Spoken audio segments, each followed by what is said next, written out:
Hey guys, what's up? I hope everyone's having a good day, hope everyone's well.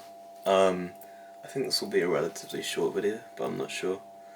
I was thinking today about how back in the 90s, 2000s, and maybe start of the 2010s, I think there were a lot more UK bands out there, and bands in general were kind of dominating the charts and like local scenes and everything.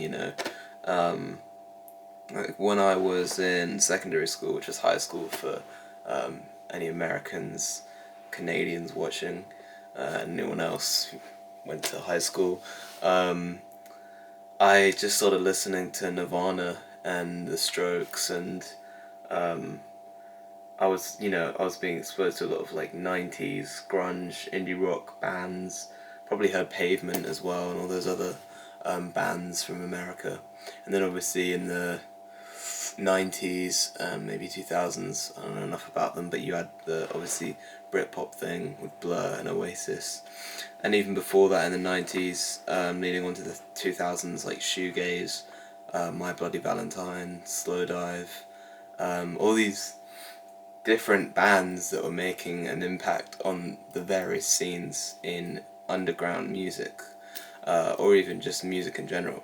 And then now, obviously, 2025's just gone by, and then we're in 2026. Um, I think there's a lot more. There's a strive to be independent, just as your own artist.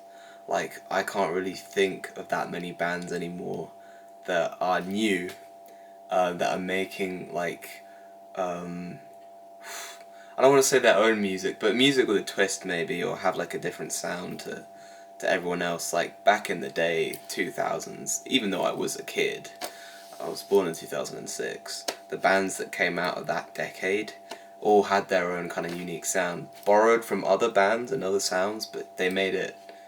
They made it in their own. Like if you heard a Strokes song now, you'd probably know it was the Strokes. Um, and yeah, it just got me thinking because I'm trying to start a band, and I'd like to start one this year. Tried to start one last year, but I guess I didn't do enough.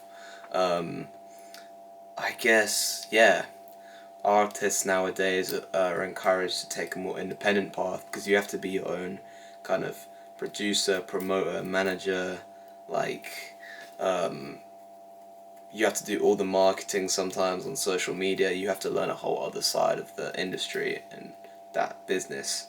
Because the music industry is a lot of business behind the scenes. Sorry, I think I got dry eyes. But yeah, I've been trying to start a band, and I think there's also a general push for more people now to get back into bands, because there's been a bit too much, maybe not focus, but a lot of independent artists who might even do better with a band, or it would just be nice, to get that sound back, to get that band kind of image back, because I remember back in the day it was such a cool feeling to know every member of a band, the history of the band, the albums of the band, the instruments, the gear, the discography. So I think it's important, in these different scenes, especially in London, Norwich, anywhere in the UK, to have more bands, because I've been going to a few gigs as of recently, um, especially here in Norwich, and just seeing the local bands.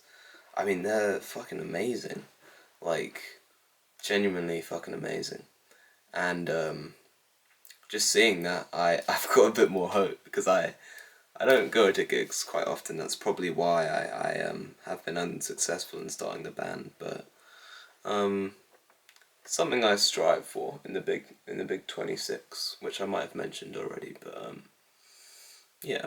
So that's this video, quite a short one, just on the current state of bands, and trying to start a band in 2026, being an independent artist myself. But I think I can do it. I just need a bassist. I've been saying that for ages, but I think it can happen. If I'm motivated, I am motivated. But yeah. Anyway, that's this video. hope wherever you are having a good day, and I'll see you guys later. Alright, peace.